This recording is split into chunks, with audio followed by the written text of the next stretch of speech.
안녕하세요. 저는 자율신경실조증이라는 난치성 신경계 질환을 전문적으로 치료하고 있는 한의사 박수현 원장이라고 합니다. 자율신경실조증이란 구체적으로 무엇을 의미하는 건가요? 자율신경실조증을 겪는 환자분들은 원인을 알 수 없는 통증이나 어지럼증, 신체적인 증상부터 시작해서 불안하거나 우울하거나 만성적으로 무기력하고 피로감까지 굉장히 다양한 증상을 말씀하시는데요. 자율신경실조증을 이해하기 위해서는 자율신경에 대해서 먼저 알 필요가 있습니다. 자율신경이라는 이름 안에 자율이라는 말이 들어가 있죠. 즉 스스로 알아서 작동을 한다는 의미인데요. 자율신경은 즉 심장박동, 호흡, 체온 조절, 소화, 면역력 이런 생명을 유지하는 데 필수적으로 필요한 기능을 하는 신경계라고 생각하시면 됩니다. 여러분들이 의식적으로 심장을 의식해서 뛰지 않죠. 또 밥을 먹고 소화를 시키는 과정도 우리가 특별히 의식을 하지 않아도 몸 안에서 자동적으로 일어납니다. 뜨거운 곳에 가면 좀 몸이 차가워지게 되고요. 또 추운 곳에 가면 몸이 저절로 따뜻해지죠. 이런 것들도 몸이 다 알아서 항상성을 유지하기 위해 작동을 하는데요. 이런 기능들을 담당하는 게 바로 자율신경이라고 생각을 하시면 됩니다. 자율신경이 스스로 작동을 하는 이유는 우리가 예를 들면 우리가 심장을 잠깐 멈췄다가 다시 뛰게 했다가 이런 식으로 작동을 할 수 없거든요. 왜냐하면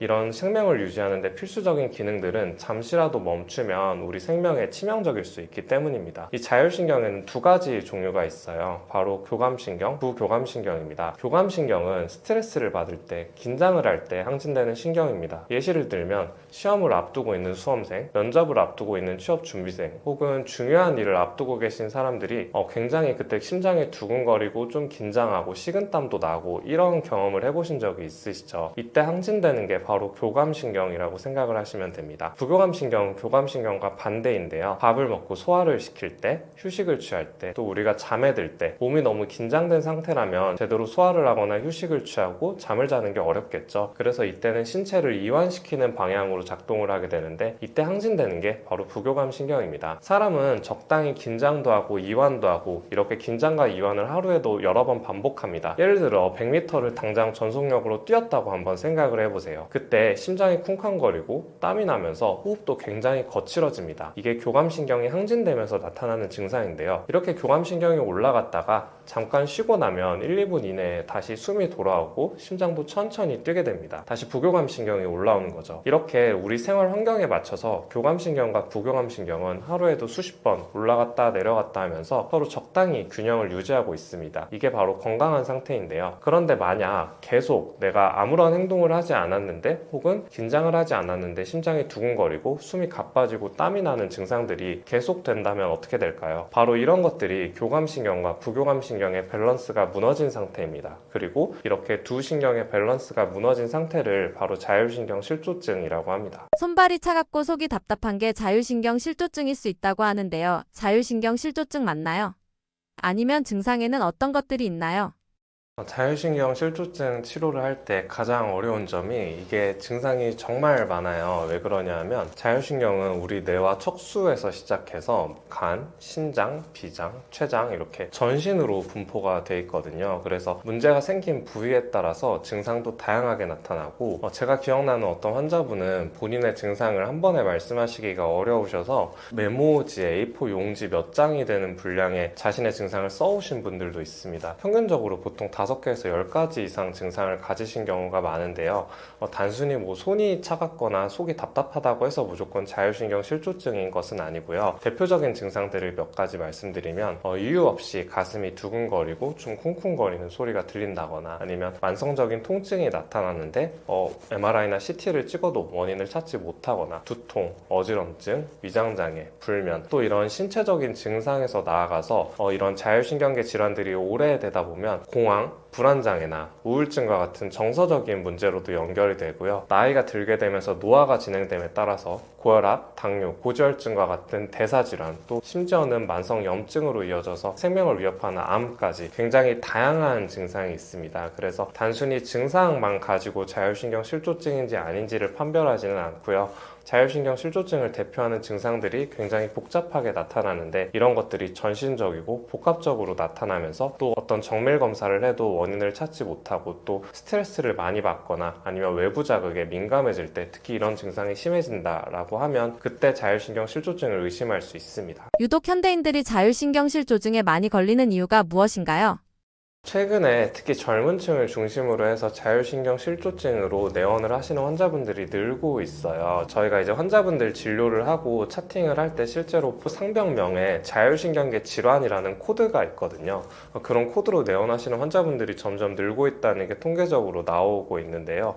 이런 자율신경계 질환은 기본적으로 스트레스에 연관된 경향이 많습니다. 내가 기본적으로 예민한 기질을 가지고 있다고 할지라도 스트레스를 좀 덜 받거나 아니면 외부 자극을 덜 받으면 이런 신경계 질환이 잘 걸리지 않는데, 현대인들의 삶을 둘러보면 특히 한국인들은 같은 비슷한 다른 국가에 비해서 통근 시간도 기본적으로 길고요. 일도 많이 하고 또 밤늦게까지 야식을 먹거나 아니면 회식을 한다거나 이런 음주 문화도 굉장히 많죠. 그래서 이런 사회적인 특성과 또 한국의 문화적인 특성과 맞물려서 점점 이런 신경계 질환으로 내원하시는 환자분들이 늘고 있는 것 같습니다. 뇌졸중이랑 자율신경 실조증이랑 많이 헷갈려 하시는데요. 같은 질병인가요?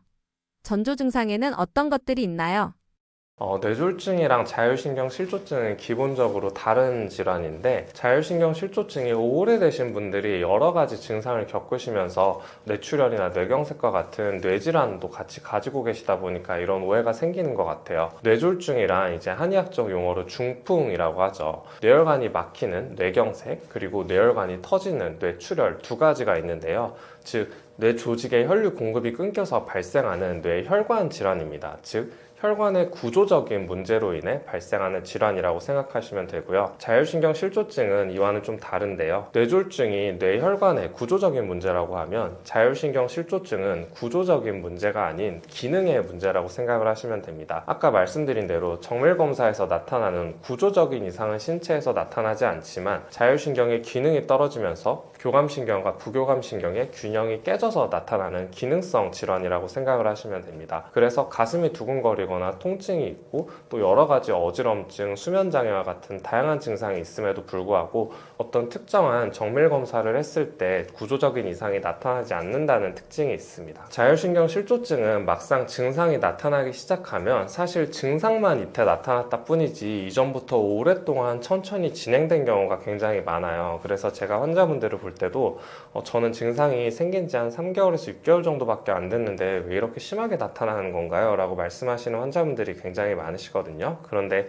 그런 분들의 히스토리를 좀 정확하게 캐치를 하고 어떤 일들이 있었는지 여쭤보면 서서히 악화되는 전조 증상들이 몇 가지 있습니다. 이게 알기는 굉장히 어려운데 제가 몇 가지 오늘 팁을 알려드릴게요. 증상 자체는 사람마다 굉장히 다양합니다. 예를 들면 내가 태어날 때부터 소화가 좀 잘 안 되는 사람도 있고 두통이 좀 있는 사람도 있고 체력이 좀 약해서 피로감을 느끼는 사람들은 굉장히 다양하죠. 그런데 내가 선천적 혹은 기질적으로 약한 부분들이 점점 증상이 심해지게 돼요. 예를 들면 내가 원래 일주일에 한두 번 정도 좀 체를 했던 것 같은데 요즘은 일주일에 3번, 5번 혹은 매일 밥만 먹으면 체를 한다거나, 편두통이 원래 있었는데 이런 편두통이 마찬가지로 일주일에 한 번만 있었었는데 이게 빈도가 점점 늘고 한 번 두통이 올 때 점점 심해진다고 하던가, 이런 식으로 증상 자체가 빈도가 늘고 또 한 번 증상이 나타났을 때 그 강도도 강하게 나타나고요. 또 예전에는 소화불량만 있었고 예전에는 두통만 있었는데 점점 이런 질환들이 같이 생깁니다. 소화가 안 되니까 두통이 생기고 또 이런 것들이 이어져서 피로감이 생기고, 이런 식으로 증상이 꼬리에 꼬리를 물고 여러 가지로 발전을 하게 돼요. 그렇게 해서 결국 최소한 5가지 이상 증상이 나타나면서 이런 증상들의 빈도가 점점 잦아지고 강도도 높아지는데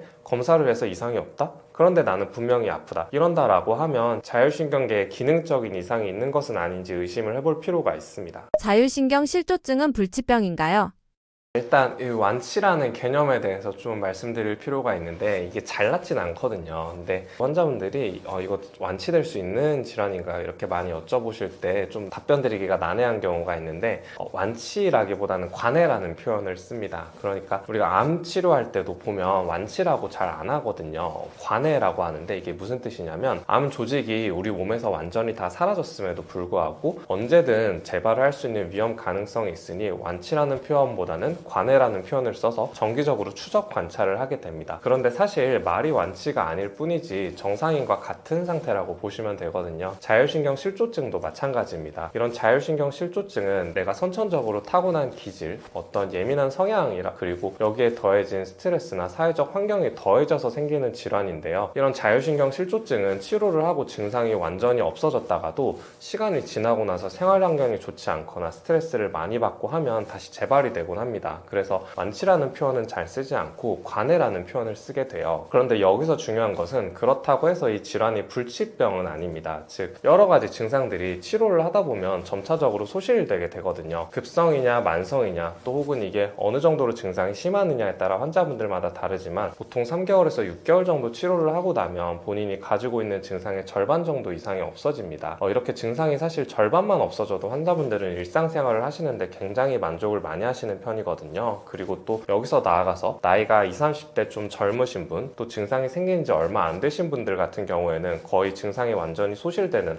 100%까지 호전이 되는 경우도 굉장히 많이 본 것 같고요. 증상이 5년, 10년 이렇게 오래되고 또 연세가 많이 드시고 또 다양한 약물을 복용하시거나 수술을 하신 이력이 있을수록 치료율이 떨어지는 건 맞지만 그렇다고 해서 이게 호전이 안 된다는 뜻은 아니거든요. 그래서 치료와 더불어서 생활 환경을 개선할 수 있는 여러 가지 방법들을 같이 관리하다 보면 증상이 거의 완치와 가까운 상태까지 호전이 되는 것도 가능하고요. 또 그런 환경을 계속 유지하면 병원에 가지 않고도 그런 일상생활을 하는데 지장이 없는 상태를 장기간 유지할 수 있게 됩니다. 현재 의학적으로 뚜렷한 치료법이 어렵다고 알려져 있는데 일상에서 생활 습관을 어떻게 관리하면 자율신경 균형 회복에 도움이 될 수 있을까요? 자율신경 실조증을 어떻게 치료를 해야 한다라고 하는 명확한 표준 지침은 없습니다. 그러니까 우리가 예를 들면 발목을 다쳤을 때나 위장장애가 있을 때 무슨 약을 드세요 이런 것처럼 나와 있는 건 아닌데요. 하지만 그럼에도 불구하고 자율신경계를 치료할 수 있는 의학적인 치료 방법들은 굉장히 많이 있고요. 그렇기 때문에 환자분들께서 본인이 맞는 치료를 선택해서 꾸준히 장기간 하면 또 그에 대한 치료 효과를 충분히 볼 수 있으니까 너무 걱정하지 마시고요. 또 자율신경계 질환은 단순히 치료만 받는 게 아니라 혼자 하는 관리가 굉장히 중요합니다. 이건 어떤 개념으로 생각을 하면 되냐면 이런 병이 하루아침에 생기지 않아요. 그러니까 예를 들면 내가 좋지 않은 음식을 많이 먹고 스트레스를 받고 적당하게 해소하지 못하고 또 수면 습관도 불규칙하면서 이런 여러 가지 환경들이 1개월, 2개월이 아니라 아주 장시간 누적이 돼서 생기는 질환이거든요. 그래서 치료를 할 때 앞서서 이런 환경 자체를 예전에 좋은 상태로 돌리는 게 굉장히 중요합니다. 대표적으로는 먹는 음식 같은 게 있을 수 있는데요. 자율신경 실조증에 왜 음식이냐, 자율신경 실조증에 왜 음식이 중요하냐라고 생각하실 수 있지만 대표적으로 우리가 좋아하는 빵이나 밀가루, 면과 같은 정제탄수화물은 우리 몸에 들어왔을 때 교감신경을 흥분시키는 작용을 합니다. 그래서 안 그래도 교감신경이 높으신 분들이 이런 음식을 먹으면 좋지 않겠죠. 이런 식으로 정제된 탄수화물이나 초가공식품을 멀리하고 복합탄수화물과 단백질 위주의 식사를 많이 권유를 드리고 있고요. 두 번째로는 운동입니다. 요즘은 사실 운동을 안 하시는 분들이 거의 없으실 정도로 적어도 가벼운 걷기나 뛰기 정도의 운동은 다들 하고 계시는 것 같아요. 그런데 운동을 너무 많이 하거나 아니면 또 너무 안 해도 둘 다 문제가 되거든요. 예를 들면 내가 안 그래도 통증이 심하고 심장이 많이 두근거리고 잠이 안 오시는 분들이 저녁 늦게 강한 근력 운동을 하는 것은 오히려 이런 치료에 방해가 됩니다. 그래서 운동 같은 경우도 본인 체력에 맞게 적당한 강도로 꾸준히 하는 게 굉장히 좀 중요하고요. 그 외에는 스트레스 조절, 그 다음 수면 습관 이런 여러 가지 생활 환경들을 점진적으로 개선해 나가다 보면 이런 생활 관리만으로도 병원에 가지 않고 자율신경계가 호전되는 경우를 굉장히 많이 본 것 같고요. 또 이런 생활 관리만으로도 충분히 호전이 되지 않을 때 의학적으로 할 수 있는 치료 방법들도 얼마든지 있으니 너무 걱정을 하기보다는 일단 먼저 내가 할 수 있는 것들을 실천하시는 게 가장 좋을 것 같습니다. 만성염증이 무엇인가요? 스스로 체크할 수 있는 방법이 있나요? 우선 만성염증을 이해하기 위해서는 급성염증과 만성염증을 구분해야 됩니다. 이 분명히 다른 질환이거든요. 급성염증이란 여러분이 흔하게 다쳤을 때 생각하시면 됩니다. 어디를 꽝 부딪혔을 때 이 부위가 누르기만 해도 아프고 퉁퉁 붓는 경험을 다들 한 번씩 해보셨을 텐데요. 이런 것들이 바로 급성염증입니다. 어떤 조직의 손상이 일어나서 이 부위를 방어하기 위한 정상적인 생리적인 작용이고요. 염증이 무조건 나쁜 것이 아니라 이런 염증 과정을 통해서 감염을 막고 면역력을 길러서 손상된 부위를 회복시키는 과정이라고 생각을 하시면 됩니다. 그런데 만성염증은 이런 급성염증과는 조금 다른데요. 며칠 혹은 수주 내에 소실되어야 할 염증이 가라앉지 않고 계속 지속되는 것입니다. 이런 지속되는 경우는 염증을 유발하는 원인이 제거되지 않거나 혹은 어떤 손상에 대해서 면역계가 과도하게 반응을 하면서 염증과 관련된 대식세포나 T세포와 같은 면역물질들이 지속적으로 분비되는 것이거든요. 만성염증은 급성염증과는 좀 다른데요. 급성염증은 빠르면 며칠, 곧 수주 이내 소실되는 것이 정상입니다. 그런데 만성염증은 이런 염증 상태가 소실되지 않고 수주에서 수년간 이어지는 경우를 의미하는데요. 염증을 유발하는 원인이 제거되지 않거나 면역 반응이 과도하게 나타나는 상태, 또는 염증세포와 사이토카인, 활성산소가 과도하게 분비돼서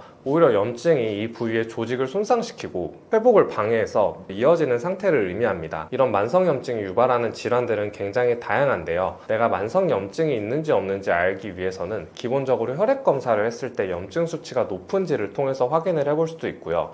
또 이런 혈액 검사상에서 이상이 없다고 하더라도 전신적으로 만성적인 통증이 있거나 혹은 붓기가 있거나, 또 의외로 비만이신 분들이 복부지방이나 내장지방이 높으신 분들은 이 내장지방 자체가 만성염증을 유발하는 특징이 있습니다. 그래서 이런 것들을 통해서 만성염증 상태에 있는지 유추를 해볼 수 있습니다. 만성염증과 만성피로 관리에는 식습관이 큰 영향을 준다고 하는데 실제로 도움이 되는 음식과 반드시 피해야 할 음식에는 어떤 것들이 있나요? 만성염증과 특히 이와 더불어서 피로가 있으신 분들이 반드시 피해야 하는 음식은 알코올과 카페인인데요. 특히 요즘 사람들이 커피를 거의 안 드시는 분들이 없으시죠. 그리고 커피를 그 자체를 즐기시기도 하지만 대부분은 피로감을 잊기 위해서 드시는 경우가 많습니다. 그런데 이렇게 염증이나 피로 같은 것들을 알코올이나 카페인으로 풀게 되면 이게 사실 염증을 줄이거나 피로를 없애는 게 아니거든요. 일단 만성 염증과 만성 피로가 있으신 분들은 반드시 카페인과 알코올을 줄이셔야 됩니다. 그러니까 커피랑 술을 먹으면 안 돼요. 왜 그런가 하냐면, 예를 들면 우리가 피곤할 때 커피를 많이 드셔서 피로를 카페인으로 많이 극복을 하시는데, 이게 피로가 진짜 없어진 게 아니라 카페인이 피로를 유발하는 물질에 대신 붙어서 피로를 잠깐 잊게 만들어주는 거거든요. 그래서 정작 이 피로가 해소되지 못하고 점점 쌓여가는 것입니다. 그래서 커피로 피로감을 이겨내시는 분들의 특징이 점점 커피를 많이 드셔야 피로감을 없앨 수 있게 되거든요. 또 알코올도 마찬가지인데요. 스트레스를 받거나 아니면 만성 염증 상태이신 분들에게 알코올은 굉장히 치명적일 수 있습니다. 왜냐하면 알코올은 우리 몸에 들어와서 분해되는 과정 속에서 교감신경을 항진시키고요. 또 이 자체가 염증을 유발합니다. 그래서 흔히 술을 마시고 다음날 일어났을 때 얼굴에 뾰루지가 나거나 아니면 위장장애가 있으셨던 경험이 다들 한 번씩 있으실 텐데요. 이런 것들이 바로 일종의 염증 반응입니다. 환자분들이 이런 거에 대해서 의외로 잘 모르셔서, 예를 들면 허리 디스크가 있으신 분들이 술은 마셔도 괜찮나요? 이런 질문들을 많이 하시는데, 허리 디스크라는 질환 자체도 일종의 염증성 질환이거든요. 그래서 술을 마셨을 때 허리가 더 아픈다거나 이런 경험이 분명히 있으실 거예요. 그래서 카페인과 알코올을 반드시 피하시는 게 좋고요. 그래서 내가 만성 염증 상태에 있거나 피로가 있으신 분들은 반드시 카페인과 알코올을 피하시는 게 좋습니다. 부신은 호르몬 균형과 면역을 조절하는 중요한 기관이라고 하는데요. 부신 기능이 떨어질 때 만성피로와 어떤 관련이 있으며 일상에서 어떻게 관리할 수 있나요? 부신은 사실 보통 일반인 분들은 잘 모르는 장기예요. 이 신장 위에 위치한 아주 작은 소기관인데, 이게 크기는 작지만 우리 몸에서 면역력을 조절하는 굉장히 중요한 장기거든요. 그래서 부신피로 증후군이라는 질환을 들어보신 분들도 있을 겁니다. 부신은 코르티솔, 아드레날린, 알도스테론과 같은 다양한 호르몬을 분비하는 특징을 가지고 있는데요. 특히 이 중에서 중요한 건 코르티솔이라고 하는 스트레스 호르몬입니다. 스트레스를 받으면 건강에 안 좋다라는 건 모두들 알고 계시죠? 그런데 실제로 스트레스를 받았을 때 우리 몸에는 다양한 반응이 나타납니다. 스트레스를 받으면 먼저 뇌에서 이걸 인식해요. 뇌의 시상하부라는 곳에서 우리 몸이 스트레스를 받고 있구나 라는 걸 인지를 하게 되고, 이 신호를 뇌하수체라는 기관으로 보내게 됩니다. 그리고 이 뇌하수체에서 다시 이 부신으로 이 스트레스 상황임을 인지를 시키는데요. 그러면 부신에서 그때서야 코르티솔이라는 스트레스 호르몬을 분비하게 됩니다. 그런데 이 코르티솔의 특징은 단기간 스트레스를 받았을 때 이름 그대로 이 스트레스에 저항할 수 있는 힘을 키우게 해줍니다. 그런데 이 스트레스가 단기간 끝나는 게 아니라 만성적으로 이어지게 되면 코르티솔의 분비가 이상이 생기게 되거든요. 코르티솔이 너무 많이 분비돼도 좋지 않고요. 너무 적게 분비돼도 문제가 됩니다. 그래서 이런 코르티솔 분비에 이상이 생기게 되면 우리 몸에 스트레스가 들어왔을 때 여기에 제대로 대처를 하지 못하게 돼요. 그러면 몸이 스트레스를 해소하지 못하고 점점점 피곤한 상태로 이어지게 됩니다. 그래서 실제로 만성적인 피로감을 호소하시는 분들이 점점 이 부신 기능이 떨어지게 되면 스트레스가 들어왔을 때 여기에 저항하는 능력이 떨어지게 되고, 그러면 우리 몸은 점점 피곤함을 느끼게 되겠죠. 즉 스트레스에 취약한 상태가 되는 것입니다. 이걸 부신피로 증후군이라고 부르게 되고요. 이 부신피로 증후군은 일반적인 피로와 다르게 굉장히 극심한 피로감을 호소하면서 피로감뿐만 아니라 두통이나 어지럼증이나 이런 굉장히 다양한 증상을 동반하게 됩니다. 이 부신을 관리할 수 있는 방법 중 가장 좋은 게 규칙적인 생활이에요. 무엇인가 하냐면 우리 몸은 코르티솔이 잠깐 높게 분비될 때도 있고 좀 낮게 분비될 때도 있거든요.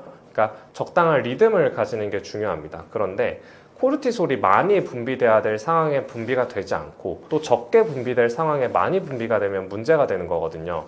이렇게 되는 이유는 내가 규칙적인 생활 습관을 가져가지 않고, 예를 들면 밤늦게까지 일을 하고 또 아침엔 잔다던가, 혹은 식사 시간이 규칙적이지 못하고 계속 뒤죽박죽 섞여서 먹거나 아니면 밤 늦게 먹거나 이런 식으로 생활을 했을 때 이런 코르티솔 분비에 이상이 생기거든요. 그래서 기본적으로 아침 세끼 먹는 식사 시간, 또 규칙적인 수면 시간, 이런 생활 환경을 규칙적인 리듬을 가져가는 게 부신 기능을 회복하는 데 굉장히 도움이 많이 됩니다. 일반 피로와 만성 피로는 어떻게 구별할 수 있나요?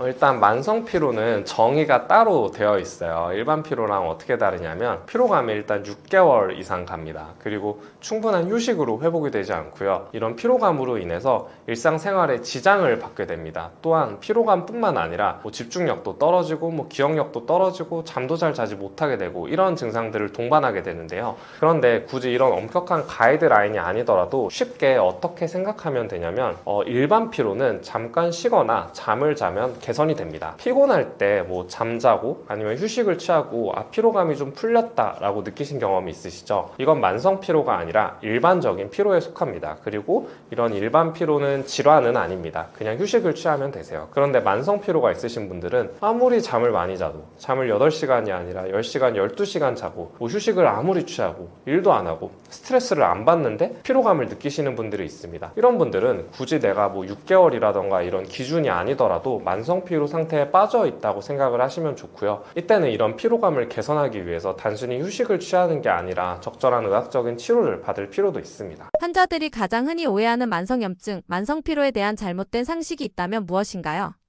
첫 번째는 저희 환자분들 중에 특히 많으신데, 이제 염증을 치료하는 약이 소염제잖아요. 그러니까 진통제에 많이 포함이 돼 있거든요. 그리고 실제로 이런 소염제는 복용을 했을 때 염증을 없애는 작용을 하는 게 맞습니다. 그런데 이런 소염제를 먹어야 될 상황은 어떤 상황이냐면 급성 염증이에요. 갑자기 어떤 사건으로 인해서 나한테 급성 염증이 생겼을 때 이 부위를 단기간 치료하기 위해서 소염제를 먹는 건 괜찮거든요. 그런데 환자분들 중 만성 염증이 있으셔서 예를 들면 통증이 아주 심하신 분들이 소염제를 달고 사시는 분들이 있습니다. 이분들은 소염제를 1주, 2주 이렇게 단기간 복용하시는 게 아니라 거의 몇 년 동안 복용하시는 분들도 있으세요. 그런데 환자분들이 잘 모르시는데 이렇게 소염제를 아주 오래 먹게 되면 간독성을 유발할 수도 있고요. 신독성을 유발할 수도 있고 위장장애를 유발할 수도 있거든요. 굉장히 치명적인 부작용이 많습니다. 또 제일 중요한 건 소염제를 먹는다고 해서 만성염증이 해결되지 않는다는 것입니다. 만성염증이 생겼다는 뜻은 이미 염증을 유발하는 원인이 계속 존재하거나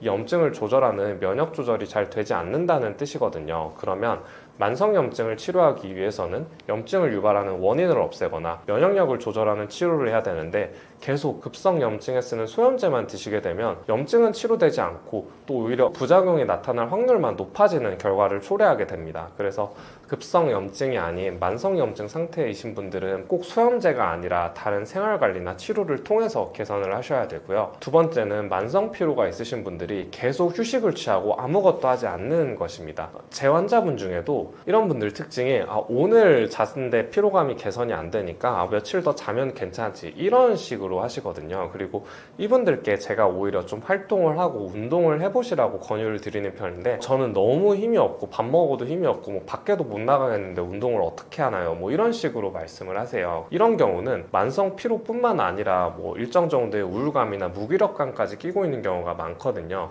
이런 경우는 오히려 가만히 있는 것보다 움직이면 덜 피곤한 경우도 있습니다.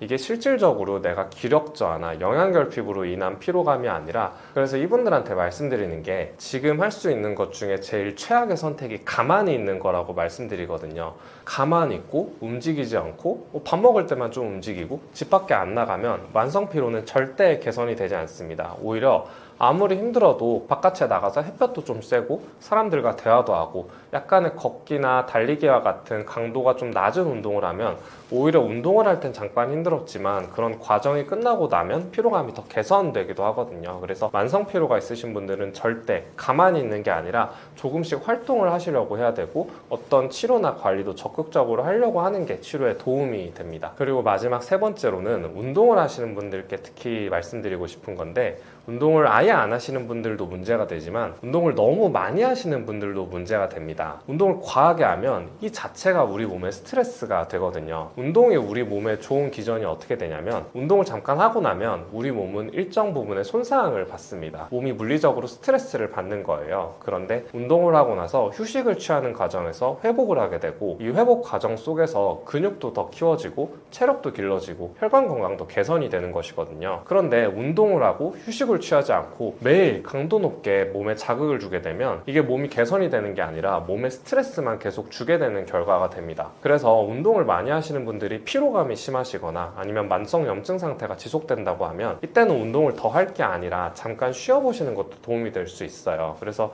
실제로 제 환자분 중에 20대 환자분이셨고 만성 피로가 있다고 해서 오셨는데 이분한테 이런저런 얘기를 하다 보니까 이분이 거의 일주일에 7번씩 계속 근력 운동을 2시간씩 하고 계셨던 분이었던 거예요. 그래서 이분은 지금 뭐 다른 치료를 해야 되는 게 아니라 운동을 딱 절반량으로만 줄여보라고 제가 말씀드린 적이 있거든요. 정말 피로감이 그러고 나서 많이 개선이 된 케이스가 있습니다. 근데 이게 상식적으로 당연한 일 같지만 정작 본인은 잘 모르는 경우가 많고 나는 운동을 계속 하는데 왜 이렇게 피곤하지? 이렇게 생각하시는 분들이 계시거든요. 그래서 혹시 내가 운동을 매일 하고 단 하루도 쉬지 않는 분들이 계시다면 반드시 하루 운동을 했으면 하루는 휴식을 취해보시길 권유드립니다. 최근 주목받는 영양제나 기능성 식품 중에서 만성염증이나 만성피로 개선에 실제로 도움이 되는 것이 있나요? 저는 비타민C를 가장 많이 추천드리는데요. 비타민C가 너무 흔해 빠진 영양제 같지만 이걸 추천드리는 이유는 현존하는 영양제 중에서 가장 가성비가 좋은 영양제이기 때문입니다. 비타민C는 사실 그렇게 가격이 비싸지 않아요. 뭐 아무리 많이 구매를 해도 실질적으로 부담이 되는 정도는 아니라고 생각하거든요. 그에 비해서 비타민C가 가지고 있는 효과는 정말 무궁무진합니다. 기본적으로 비타민C는 항염증 작용을 하고 있어요. 그래서 만성염증 상태에 있으실 때 반드시 드셔야 하는 영양제가 바로 비타민C고요. 항염증 효과뿐만 아니라 항산화 효과, 또 세포의 노화를 방지시킴으로써 피로감을 개선하는 효과가 있습니다. 만성 피로나 만성 염증이 둘 다 있다고 하면 비타민C는 반드시 필수적으로 드셔야 되는데 이때 주의해야 될 점이 있습니다. 비타민C의 하루 권장 섭취량은 200mg 정도 돼요. 그런데 실질적으로 이 영양제를 드시는 분들 중에 200mg만 드시는 분은 거의 없으신 것 같고 보통 적으면 1000mg, 많으면 요즘은 한 알에 3000mg짜리도 나오고 이걸 이제 여러 개를 드시면서 하루에 1000mg, 뭐 20,000mg 뭐 이런 식으로 드시기도 합니다. 그런데 이런 비타민C를 무조건 많이 먹는 게 좋은 것은 아니고요. 적정 용량을 설정하는 방법은 비타민C를 많이 드셨을 때 설사를 하시는 분들이 있으세요. 그래서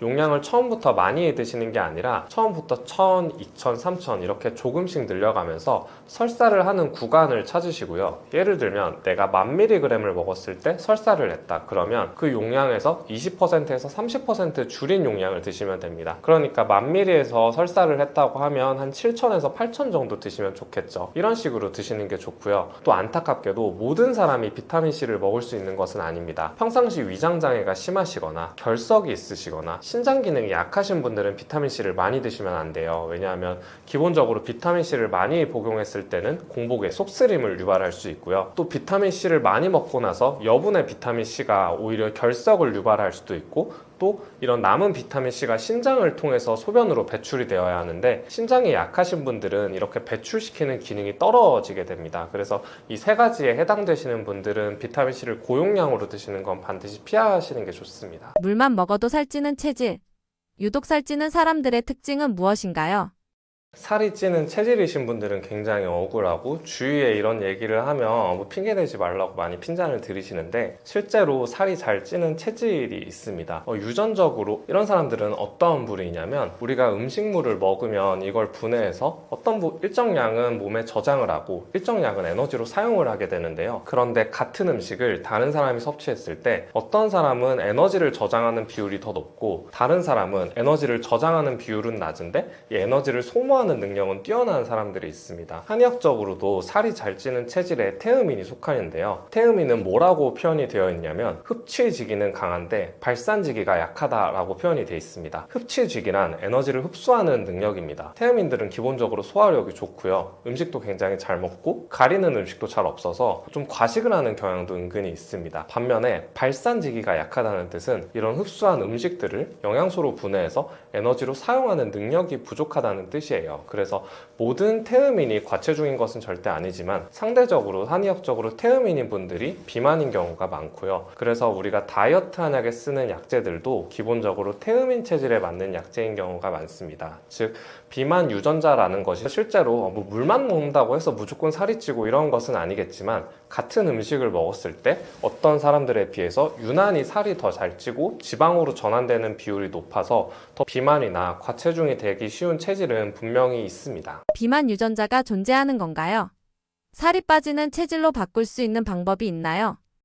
비만 유전자는 기본적으로 실제로 존재합니다. 그리고 이런 비만 유전자 관련한 연구는 예전부터 국내외에서 많이 진행이 됐는데요. 이런 연구들은 대개 어떤 식으로 진행이 되냐 하면 일란성 쌍둥이를 대상으로 진행합니다. 왜냐하면 이 일란성 쌍둥이는 유전자를 같이 공유하고 있기 때문이에요. 그런데 비만 유전자를 가지고 있는 일란성 쌍둥이를 똑같이 조사했을 때 나중에 성인이 돼서 관찰을 해보니 어렸을 때부터 운동을 잘 하지 않고 매일 인스턴트 음식을 먹고 잠도 잘 안 자고 이랬던 쌍둥이와 인스턴트 음식보다는 좋은 탄수화물, 단백질을 먹고 또 활동도 다양하게 하면서 운동을 많이 하고 잠도 잘 자고 이랬던 쌍둥이를 둘이 비교해보면 당연히 체중에서도 차이가 많이 났고요. 이런 단순히 체중이나 비만 문제뿐만 아니라 여기서 이어지는 여러 가지 고지혈증이나 당뇨, 고혈압과 같은 대사질환, 평균 수명까지 차이가 난다는 것을 발견했습니다. 즉 비만 유전자라는 것이 존재한다고 할지라도 이 비만 유전자가 무조건 발현이 되는 것은 아니고요.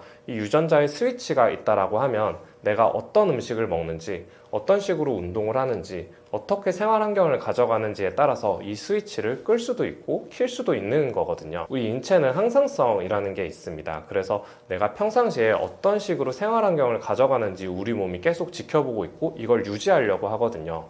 매일 인스턴트를 먹고 운동을 하지 않고 가만히 있는 사람들은 우리 몸은 움직일 필요가 없으니까 굳이 에너지를 쓸 준비를 하지 않아도 되고 에너지를 받아들이면 그냥 저장을 하면 되겠다라고 하니까 점점 살이 찌는 체질로 돼가는 거고요. 이런 행동들이 바로 비만 유전자의 스위치를 계속 켜고 있는 것입니다. 이게 살이 찌는 체질로 돼가는 과정이겠죠. 그런데 반대로 내가 비만 유전자를 가지고 있다고 할지라도 좋은 음식을 먹고 운동을 많이 하고 활동도 많이 하고 이렇게 되면 우리 몸은 항상 에너지를 쓸 준비를 하게 됩니다. 이런 식으로 생활 환경을 가져가게 되면 비만 유전자의 스위치를 켜지 않고 끄는 방향으로 작동을 하게 되거든요. 그래서 다이어트를 할 때도 기본적으로 단순히 굶거나 아니면 운동을 많이 해서 몇 킬로를 빼고 이런 것이 중요한 게 아니라 내가 비만 유전자를 가지고 있고 비만 유전자의 스위치를 킨 살이 찐 체질에서 이 스위치를 끄도록 하는, 그래서 우리가 다이어트를 할 때도 단순히 음식을 굶어서 아니면 운동을 과도하게 많이 해서 몇 킬로를 빼고 이런 것이 중요한 게 아니라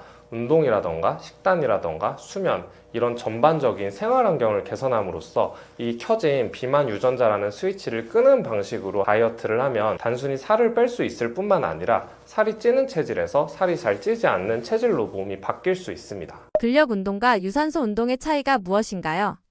어느 운동이 다이어트에 더 효과적이라고 보시나요? 기본적으로 운동을 할 때 목적이 다르다고 생각을 하시면 좋은데요. 근력 운동과 유산소 운동은 실제로 같은 운동이라고 할지라도 에너지 대사 과정이 다릅니다. 그래서 우리 몸에 작용하는 방식도 다르게 되는데요. 쉽게 표현하면 유산소 운동은 심폐지구력을 기르고 체력을 증진하는 목적이라고 생각을 하시면 좋고요. 근력 운동은 말 그대로 우리가 가지고 있는 힘, 파워라고 하죠. 이 힘을 길러서 근육 자체를 키우는 운동이라고 생각을 하시면 됩니다. 다이어트는 기본적으로 체중을 감량하는 거잖아요. 체중 감량을 할 때는 근력 운동이 아니라 유산소 운동을 위주로 해야 하고요. 다만 나의 목적에 따라서 근력 운동도 적당히 병행을 하는 게 좋습니다. 어떤 뜻이냐면 다이어트를 할 때 많은 분들이 걱정하시는 게 체중과 체지방은 빠지면서 근육량은 늘었으면 좋겠어 라고 생각하시죠. 그런데 사실 그건 불가능하고요. 근육량도 어쩔 수 없이 체중이 빠지면서 감소를 하게 됩니다. 그런데 이때 뭐가 중요하냐면 체지방이 빠지는 것보다 근육량이 더 많이 빠지면 안 되거든요. 이건 체중이 감량된다고 할지라도 사실 건강에도 좋지 않고 외관적으로도 살을 뺐을 때 본인이 원하는 모습이 나오지 않을 가능성이 높습니다. 그래서 실제로 현역에 계신 보디빌더들도 어떤 식으로 운동을 하냐면 그분들이 기본적으로 몸이 굉장히 크시잖아요. 근데 그게 살을 빼면서 동시에 근육을 키우는 게 아니라 1년에 한 번에서 두 번 정도씩 다이어트를 하세요. 다이어트를 할 때는 체지방과 체중도 빼고 이때 운동을 하시긴 하지만 단백질량도 줄면서 근육량도 약간 빠집니다. 다이어트를 한 다음에 몸을 키우는 벌크업 단계로 들어가게 되거든요. 이때는 탄수화물도 좀 섭취를 많이 하게 되고 단백질도 많이 섭취를 합니다. 그런 다이어트라고 하는 커팅과 그 다음 이제 근육을 키우는 벌크가 계속 반복이 되면서 몸이 점진적으로 커지는 거예요. 그래서 다이어트를 할 때 어떤 식으로 하면 좋냐면 유산소와 무산소를 적당히 섞어서 하시면 좋은데요. 유산소 운동 같은 경우는 기본적으로 체력을 올리고 칼로리를 감소시키는 효과가 있고요. 근력 운동은 적당량 하게 되면 근육량이 빠지는 것을 어느 정도 줄여줄 수 있습니다. 이때 단백질 섭취도 굉장히 중요해서 무조건 굶기보다는 탄수화물을 줄이고 단백질을 많이 섭취하시라고 하는 이유가 이것 때문이거든요. 그래서 하루는 유산소 운동, 하루는 근력 운동 이런 식으로 적당량 운동을 섞어서 하시는 걸 추천드리고요. 저도 실제로 다이어트를 할 때 그렇게 했었고 이때 주의해야 되는 점은 다이어트를 너무 열심히 하시는 분들이 흔히 범하는 실수인데요. 다이어트를 할 때는 기본적으로 내가 평소에 먹던 것보다 덜 먹게 됩니다. 그러니까 몸이 기본적으로 약해질 수밖에 없어요. 그런데 이런 상태에서 무리하게 고중량으로 운동을 하거나 운동량을 과하게 하게 되면 자칫 부상을 입거나 오히려 운동으로 인해서 스트레스가 더 쌓일 수도 있거든요. 다이어트를 하는 중에 하는 운동은 내가 평상시 하는 운동에 비해서 한 70% 정도의 강도로만 실천을 하시면 됩니다. 오히려 이때 무리하게 중량을 올리거나 하면 부상을 입을 수 있기 때문에 주의가 필요합니다. 채소 과일이 의외로 먹으면 독이 된다고 하는데 어떻게 먹어야 다이어트에 효과적인가요? 기본적으로 채소와 과일을 섭취하는 이유는 우리가 자연에서 나온 많은 섬유질과 또 항산화 물질, 비타민, 미네랄, 무기질 이런 좋은 성분들을 섭취하기 위해서죠. 그런데 야채와 과일이라고 해서 무조건 좋은 것은 아니고 이것도 사람마다 어느 정도 차이가 있습니다. 일단 첫 번째로 채소 같은 경우는 야채는 일단 무조건 많이 먹으면 좋다는 생각들을 많이 가지고 계신데요. 그런데 내가 평상시에 복부 팽만감이 심하거나 아니면 소화가 잘 안 되거나 혹은 65세에서 70세 이상 고령이신 분들은 이렇게 야채를 많이 먹었을 때 위장장애가 심해질 수 있어요. 이건 왜 그런가 하냐면 야채가 우리 몸에 좋다고 알려진 이유는 바로 야채의 풍부한 섬유질 때문입니다. 그런데 이 섬유질의 특징은 위장 기능이 약한 분들 같은 경우는 섭취했을 때 오히려 가스가 차고 복부 팽만감을 유발할 수 있거든요. 그래서 야채를 드시는 건 좋지만 야채와 함께 꼭 적당량의 탄수화물과 단백질도 섭취를 하시는 게 좋고요. 또 너무 생야채로 드시기보다는 구워서 어느 정도 익힌 상태로 드시는 게 좋습니다. 두 번째로 과일 같은 경우는 다이어트를 할 때 가급적 드시지 말라고 많이 말씀드리는데요. 과일은 우리 몸에 좋다라고 마찬가지로 알려져 있지만 사실 과일에도 많은 당이 들어 있습니다. 사람들이 요즘 좋아하는 과일들이 주로 단맛을 굉장히 좋아하잖아요. 그런데 이 단맛이 엄밀하게 말하면 설탕과 동일한 것은 아니지만 몸에 쌓이면 사실 설탕과 똑같습니다. 그러니까 많이 먹으면 살이 찌거든요. 특히 단 과일들은 다이어트를 할 때 반드시 피하시는 게 좋고요. 또 이 과일을 섭취할 때 그냥 씹어서 먹는 게 아니라 갈아서 많이 드시는데, 이렇게 갈아서 먹게 되면 이 과일 안에 들어있는 섬유질이나 비타민도 다 파괴가 되고 또 평상시에 먹을 수 있는 양보다 많이 먹게 되거든요. 그래서 다이어트를 할 때 건강을 위해서 아침에 이렇게 과일을 많이 갈아서 드시는 경우를 저도 많이 보게 되는데, 이런 것들이 살이 잘 안 빠지는 주범이 될 수 있기 때문에 꼭 피하시는 게 좋습니다. 갱년기가 되면 살이 찔 수밖에 없다고 하는데 왜 그런 건가요? 갱년기 때 의외로 다이어트 문제 때문에 고생하시는 분들이 많으시죠. 이때는 여러 가지 생리적인 현상이 발생하면서 예전에 비해서 똑같이 음식을 먹는데도 살이 더 찌거나 혹은 다이어트를 하는데도 다이어트가 잘 되지 않거나 이러한 문제들이 많이 발생합니다. 기본적으로 호르몬 변화가 굉장히 크죠. 우리 여성 호르몬인 에스트로겐이 감소하면서 살이 더 잘 찌는 체질로 변화를 하게 되고요. 그 다음으로는 갱년기에 발생하는 여러 가지 상황적인 특성을 고려해 보면 좋은데, 이때는 기본적으로 나이가 들면서 20, 30대에 비해서 기초대사량이 감소하게 됩니다. 기초대사량이란 내가 특별히 어떤 활동이나 에너지를 쓰지 않아도 내가 그냥 가만히 숨만 쉬고 있어도 하루에 소비하는 칼로리예요. 그런데 당연하게도 노화가 진행이 되면 될수록 이런 기초대사량이 감소하는 문제가 있고요. 그 다음으로는 갱년기이신 분들은 굉장히 스트레스도 많고 또 수면 문제도 겪으시는 분들이 많죠. 똑같은 스트레스가 들어와도 예전에 비해서 굉장히 민감하게 받아들이는 경우가 많습니다. 그런데 의외로 스트레스를 많이 받으면 살이 잘 찌게 됩니다. 스트레스를 단기간 많이 받게 되면 살이 빠지게 되는데요. 이게 만성 스트레스로 이어지게 되면 오히려 살이 더 찌게 되고 또 몸도 붓게 되거든요. 이런 기전이 있고, 또 그 다음으로 스트레스로 인해서 잠을 잘 못 자게 되는데, 이런 불면 같은 경우도 살이 더 잘 찌는 체질의 원인이 됩니다. 우리가 잠을 잘 때 10시에서 2시 사이에 자라고 하는 이유가 이때 성장 호르몬이 굉장히 많이 나오기 때문이거든요. 성인이 돼서 키가 다 컸다고 해서 이 성장 호르몬이 의미가 없는 것이 아니고, 이런 성장 호르몬이 체지방을 태우는데 굉장히 강력한 작용을 합니다. 그런데 뭐 밤늦게 자거나 아니면 같이 자는데도 수면의 질이 떨어진다라고 하면 당연히 이런 호르몬의 작용이 감소할 수밖에 없겠죠. 이런 여러 가지 이유로 인해서 갱년기이신 분들이 특히 살을 빼는데 어려움을 많이 겪으시는 것 같습니다. 원장님이 추천하시는 아침 공복에 먹으면 좋은 음식이 있나요? 일단 아침에 제일 먹으면 안 되는 음식은 정제 탄수화물이고요. 정제 탄수화물이라고 하면 여러분들이 많이 드시는 아침에 먹는 빵, 디저트, 토스트 같은 것들에 굉장히 많이 들어있어요. 이런 음식들의 문제점은 바로 혈당 스파이크를 유발한다는 것인데요. 혈당 스파이크가 나타나면 어떤 문제가 있냐면, 아침을 먹고 나서 출근을 할 때까지는 괜찮습니다. 이런 음식들은 먹고 나면 혈당을 급격하게 올려줌으로 인해서 좀 힘이 나게 되거든요. 그런데 한두 시간이 지나고 나면 혈당이 갑자기 급격하게 떨어지게 돼요. 그러면 이때부터 갑자기 극심한 허기짐을 느끼게 되고 또 피로감도 몰려옵니다. 아직 아침 시간이 얼마 되지도 않았는데 벌써 이런 식으로 몸이 작동을 하게 되면 하루 전체를 날리게 되거든요. 또 극심한 허기짐 때문에 점심에 오히려 폭식을 하게 되는 경우도 많이 보게 되는 것 같습니다. 그래서 이런 정제당을 반드시 피하시는 게 좋고요. 아침에 좋은 음식은 기본적으로 단백질 그리고 좋은 지방이 들어있는 음식을 많이 드시면 좋습니다. 이런 음식들은 굉장히 여러 가지가 있겠죠. 그래서 오늘은 제가 주로 먹는 음식들을 추천해드리면, 제가 오늘도 아침에 먹고 온 음식인데 기본적으로 저는 그릭 요거트를 좀 많이 먹고요. 이런 그릭 요거트는 당이 들어있지 않은 무가당을 먹습니다. 그리고 이 위에 토핑을 하는 것들이 주로 딸기나 블루베리나 라즈베리와 같은 베리류의 과일을 추천드립니다. 제가 과일을 다이어트 할 때 많이 드시지 말라고 많이 말씀드리는데, 베리류 같은 경우는 다른 과일에 비해서 당 함유량은 적으면서 항산화 성분은 굉장히 풍부하거든요. 그래서 다른 과일에 비해서 같은 양을 먹어도 당으로 전환되는 비율이 낮습니다. 그래서 이런 식으로 토핑을 올리게 되고, 오늘 먹은 건 아닌데 평상시에 또 많이 먹는 거는 구운 계란 1개에서 2개 정도나 닭가슴살, 그리고 야채를 먹게 되면 야채를 생으로 먹기보다는 일정량 구워서 좀 많이 먹어요. 그래서 이런 단백질이랑 섬유질, 그 다음 지방이 들어가 있는 음식을 적당히 2~3개 정도 섞어서 복용을 하는 편입니다. 심장병에는 어떤 종류가 있나요?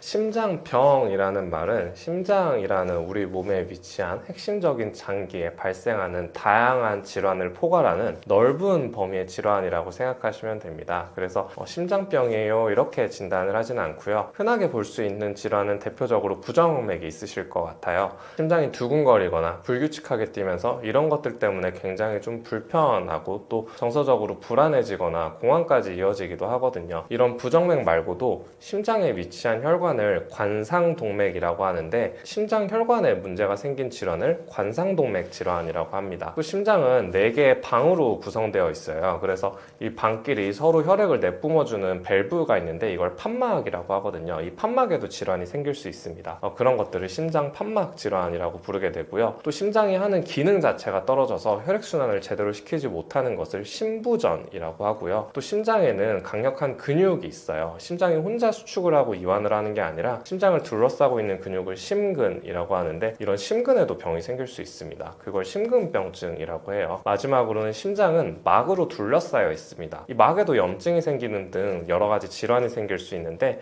이런 것들을 심장막 질환이라고 하고요. 이런 여러 가지 질환들을 모두 포함하는 개념이 바로 심장병이라고 생각하시면 됩니다. 심장이 약해지면 나타나는 증상들이 있나요?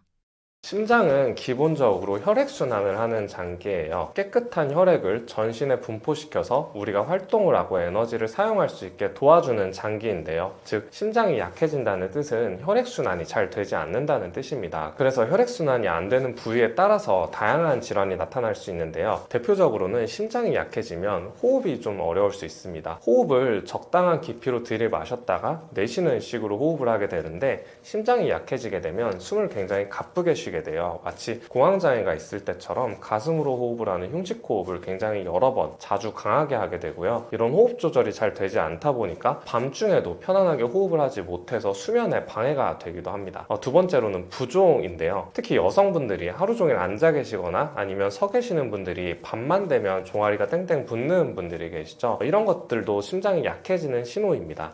심장에서 내뿜은 혈액이 다리까지 내려갔다가 이 다리에서 다시 펌핑을 통해서 심장으로 올라가야 되는데요. 심장이 약해지고 혈액순환이 떨어지게 되면 이렇게 아래로 내려갔던 혈류가 다시 심장으로 돌아오지 못하면서 여러 부위에 부종이 생길 수 있는데 특히 다리 부위에 부종이 많이 생기게 됩니다. 다리 부위뿐만 아니라 전신 어디든 부종이 생길 수 있고요. 그 다음으로는 의외로 심장이 약해지면 피로감을 많이 느낍니다. 혈액순환이라는 건 결국 노폐물을 배출하고 깨끗한 혈액을 공급하는 교환 작용이에요. 깨끗한 혈액을 공급해야 우리 몸 세포가 이 에너지를 써서 활동을 할 수 있는 건데요. 그런데 이 혈액순환이 잘 되지 않게 되면 노폐물은 계속 그 자리에 쌓이게 되고 깨끗한 피는 들어오지 못하다 보니까 계속 노폐물만 몸에 쌓이고 새로운 에너지는 쓰지 못하는 상태가 되는 거죠. 그러면 우리 몸이 굉장히 피곤해지게 됩니다. 이런 것들이 만성 피로나 부신피로 증후군과 같은 질환으로 이어지기도 하고요. 또 의외로 위장으로 가는 혈액량이 줄게 되면 소화도 잘 되지 않습니다. 소화가 되지 않는 원인은 굉장히 여러 가지가 있는데 기본적으로 우리가 음식물을 먹고 나서 이 음식물들을 분해해서 영양소로 흡수하는 과정에 굉장히 많은 에너지가 필요하거든요. 그런데 위장간으로 혈류 공급이 떨어지게 되면 이런 소화를 하는 위장의 기능까지 떨어지는 만성 소화불량을 유발할 수 있습니다. 이처럼 심장이 약해졌을 때 나타나는 증상은 어느 부위에 문제가 생겼느냐에 따라서 굉장히 다양하게 나타날 수 있습니다. 심장을 나쁘게 하는 식습관에는 무엇이 있나요? 우선 기본적으로 혈관을 나쁘게 하거나 염증을 유발하는 식품은 나쁘다고 생각을 하시면 됩니다.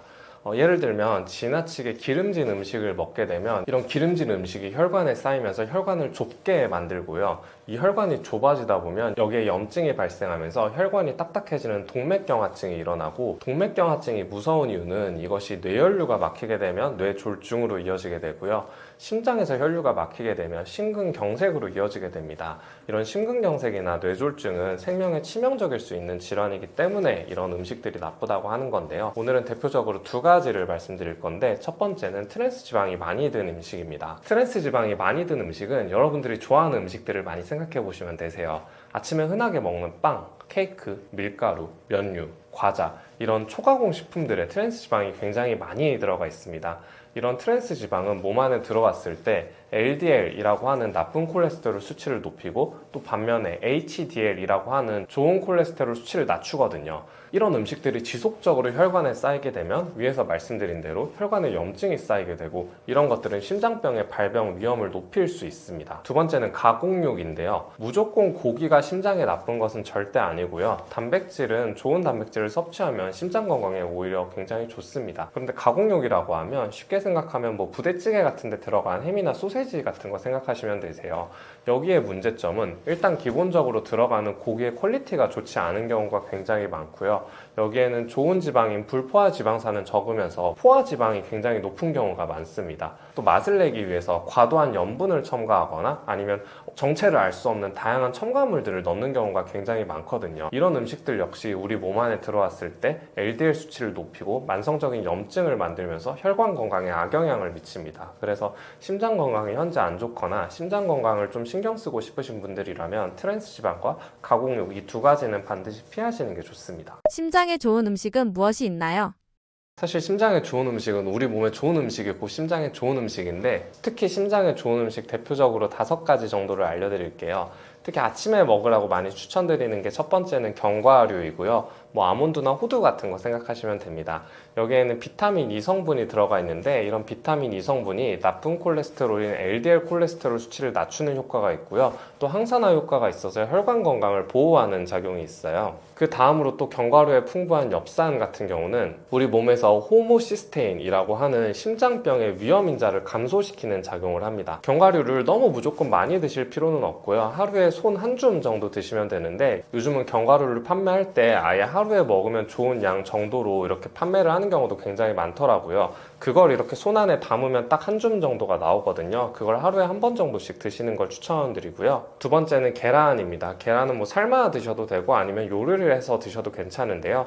기본적으로 계란은 단백질도 풍부하고 비타민 B12도 풍부합니다. 이런 성분들은 면역력을 강화시키고 심장병 위험인자였던 호모시스테인을 감소시키는 작용이 있고요. 또 콜레스테롤 대사를 돕는다고 알려진 레시틴을 함유하고 있어서 하루에 1개에서 2개 정도 드시면 좋고요. 세 번째로는 살코기와 콩을 추천드리는데요. 즉 이 2가지 음식은 단백질을 섭취하기 위함입니다. 또 고기 부위를 고를 때도 기본적으로 껍질이나 내장 같은 곳에는 몸에 좋지 않은 포화지방이 많기 때문에 피하시고 닭가슴살과 같은 살코기가 풍부한 질이 좋은 단백질을 섭취하시는 게 좋고요. 또 콩을 추천드리는 이유는 콩에 들어있는 엽산이나 이소플라본과 같은 성분들이 혈압을 낮추는 작용이 있어서 혈관 건강에 이롭기 때문입니다. 또 네 번째는 등푸른 생선인데요. 대표적으로는 고등어가 있겠죠. 이런 등푸른 생선에는 몸에 좋다고 알려진 오메가3가 굉장히 풍부하게 있습니다. 오메가3를 적당량 섭취하게 되면 몸에 나쁜 지방인 중성 지방을 낮추면서 혈액순환에 도움을 주는데요. 등푸른 생선 100g에 한 4g 정도의 오메가3가 들어가 있다고 알려져 있습니다. 그래서 이것도 너무 많이 드실 필요는 없고 한 일주일에 2번 정도, 한 번 드실 때 1개에서 2토막 정도 드시면 가장 적당하고요. 5번째는 제가 아침에 많이 먹는 음식인데 토마토 그리고 잡곡입니다. 토마토는 기본적으로 항산화 성분이 굉장히 풍부한데 대표적으로 라이코펜이라는 성분이 있어요. 이런 항산화 성분을 적당하게 섭취하게 되면 혈관이 노화되는 것을 방지해서 혈액순환 개선을 할 수 있고요. 요즘 탄수화물이 좋지 않다는 건 모두들 알고 계시는데 이 탄수화물은 2가지 종류가 있습니다. 단순 탄수화물, 복합 탄수화물 2가지거든요. 우리가 나쁘다고 하는 정제당, 초가공 식품에 들어있는 탄수화물들은 주로 단순 탄수화물에 속하고요. 현미를 비롯한 다양한 잡곡 같은 경우는 단순 탄수화물이 아니라 복합 탄수화물에 속합니다. 이런 복합 탄수화물을 적당량 섭취하면 혈압, 혈당, 콜레스테롤 관리를 하는데 도움이 돼서 심장 건강을 좋게 만들 수 있거든요. 그래서 심장을 좋게 만드는 음식이 여러 가지가 있는데 대표적으로 이렇게 5가지 정도를 많이 추천드리고 있습니다. 심장을 강화시키는 운동이나 방법들이 있나요?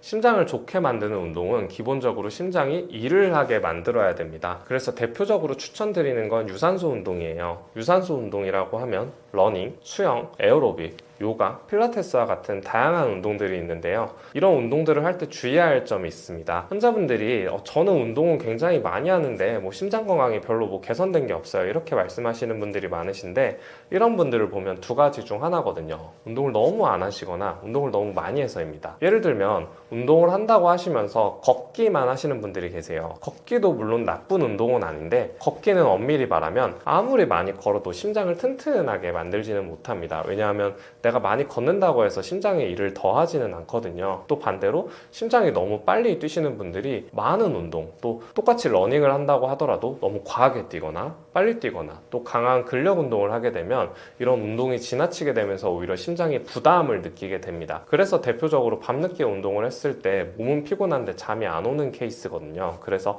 적당한 강도의 유산소 운동을 하는 게 심장 건강에 제일 좋은데요. 그럼 적당한 강도란 무엇인가 하면 세계보건기구에서 지정한 건강을 위한 운동 정도로는 일주일에 3회에서 5회 총 150분 이상 운동을 하면서 중강도 운동을 하라고 나와 있는데요. 이때 중강도 운동이란 쉽게 표현하면 약간 숨이 차고 헐떡거리면서 땀이 나는데 옆 사람과 대화는 가능한 정도라고 생각하시면 됩니다. 이 정도면 여러분이 운동하셨던 경험 속에서 어떤 정도의 강도인지 감이 오실 거예요. 막 너무 숨을 헐떡이면서 대화도 못할 정도로 힘들고 완전히 탈진된 상태는 너무 강하게 운동을 하는 것이고요. 땀도 하나도 안 나고 숨도 그냥 평상시처럼 똑같이 쉬고 있으면 너무 약한 운동을 하고 있는 것입니다. 그래서 어떤 운동을 하든 상관은 없어요. 유산소 운동 중에서 본인이 좋아하는 것을 이런 두 사이에 너무 약한 것과 강한 강도 사이에 적당한 강도를 찾아서 운동을 꾸준히 하시는 걸 추천드립니다. 걷기는 도움이 되지 않는다고 말씀하셨는데 파워워킹과 같은 운동법은 심장 건강에 도움이 되나요? 기본적으로 그런 운동은 걷기보다는 강한 운동이니까 당연히 도움이 되겠죠. 그래서 걷기 자체가 나쁘다는 뜻이 아니라 걷기만 하지 말고 걸으면서 약간 슬로우 조깅이나 러닝이나 파워워킹이나 이런 걸 섞어서 하셔도 괜찮습니다. 실제로 심장질환이 있으셨던 분들을 다시 재활 운동을 시킬 때 이분들한테 운동을 바로 시키는 게 좀 어렵다 보니까 계속 뛰게 하는 게 아니라 뛰기와 걷기 혹은 파워워킹과 걷기를 같이 합쳐서 운동을 하기도 하거든요. 그래서 단순히 걷지만 말고 여러 가지 운동이나 방법들을 좀 섞어서 어느 정도 자극이 오게끔 운동을 하면 그런 방법들이 심장 건강에 도움이 된다고 생각하시면 될 것 같습니다. 제가 건강에 관련해서 인터뷰를 할 때마다 말씀드리는 건데 사실 건강이라는 건 내가 생각만 하는 게 아니라 실천을 해야 되거든요. 오늘 말씀드린 여러 가지 생활 습관, 수면, 운동하는 거, 다이어트, 자율신경 질환, 또 비타민 C까지 이런 것들을 사실 듣기만 하면 여러분의 몸이 바뀌지 않습니다. 이 중에서 이걸 다 할 수는 없고요. 사람마다 본인이 가지고 있는 체력이나 상황이나 여건이 다르니까요. 그런데 예를 들면 나는 피로감이 심한데 비타민 같은 거 한 번도 안 먹어봤어. 이런 분들은 비타민 C를 한번 드셔보시면 좋겠고요. 또 나는 평상시에 물만 먹어도 살이 찌는 체질이야. 그래서 다이어트를 해도 소용이 없어 라고 생각하셨던 분들도 오늘 영상을 보시고 체질을 바꿀 수 있는 여러 가지 식단이나 운동에 대해서 조금씩이라도 실천을 해보시면 좋습니다. 이게 한 번에 잘할 수는 없어요. 이건 누구나 마찬가지거든요. 운동을 처음 하시는 분들이 운동을 시작하지 못하게 되는 경우가 제가 보니까 운동을 한다고 하면 막 거창하게 막 장비를 많이 사고 또 준비를 많이 하고 어찌 배워서 해야 되고 이렇게 완벽하게 잘 안 되는 거거든요. 그런데 운동이 별게 아니라 어떤 연구에서도 나가서 뛰거나 수영하거나 이런 게 어려우면 집에서 집안일이라도 좀 해라 이런 연구도 있었어요. 집에서 가만히 있으면 운동이 안 되고 집에서 청소라도 좀 하고 빨래도 하고 이렇게 움직이면 그것도 운동이 좀 되고 이렇게 움직이는 사람이 아예 안 움직이는 사람보다는 건강하다라는 연구였거든요. 이런 식으로 조금씩 실천을 하면 사람 몸이 바뀌어가게 됩니다. 그리고 인체는 항상성이라는 게 있어서 하루아침에 바뀌는 게 아니라 점진적으로 습관화하면서 바뀌게 돼요. 이렇게 습관화하는 기간은 최소한 3개월 이상의 시간이 필요합니다. 당장 뭘 했다고 해서 내 몸에 큰 변화가 나타나지 않는다고 이게 의미가 없는 게 아니거든요. 그래서 오늘 알려드린 여러 가지 방법들을 스스로 꼭 해보셨으면 좋겠고요. 오늘 여러 가지 건강 상식에 대해서 최대한 일반인 분들이 알기 쉽게 비유적인 표현을 많이 들어가면서 설명을 해드리려고 노력을 했는데 이해가 잘 되셨을지 모르겠습니다. 제가 유튜브 채널을 운영하고 있는데 제가 오늘 설명을 드리면서 최대한 어려운 내용은 좀 빼고 일반인 분들도 건강에 대해서 이해하기 쉽게 비유적인 표현을 많이 들어서 설명을 해드렸는데요. 제가 따로 유튜브 채널을 운영하고 있는데 여기서는 조금 더 딥한 이야기들, 정확한 생리학적인 기전이라던가 질환이라던가 치료법 이런 것들에 대해서 다루고 있으니까 이런 좀 표면적인 이야기를 넘어서서 건강에 대해서 조금 더 깊게 이해하고 싶으신 분들은 저희 채널에 오셔서 여러 가지 영상들을 통해서 공부를 해보시면 더 건강이 증진되는 데 도움이 되지 않을까 싶습니다. 궁금하신 점이 있으시다면 댓글로 남겨주시면 제가 보고 답변을 드릴 테니까 얼마든지 남겨주시고요. 고정 댓글에 제 채널을 남겨둘 테니 건강에 대한 더 깊은 공부가 필요하신 분들은 제 채널에 오셔서 영상을 보셔도 좋을 것 같습니다. 오늘 영상을 시청해주셔서 대단히 감사합니다.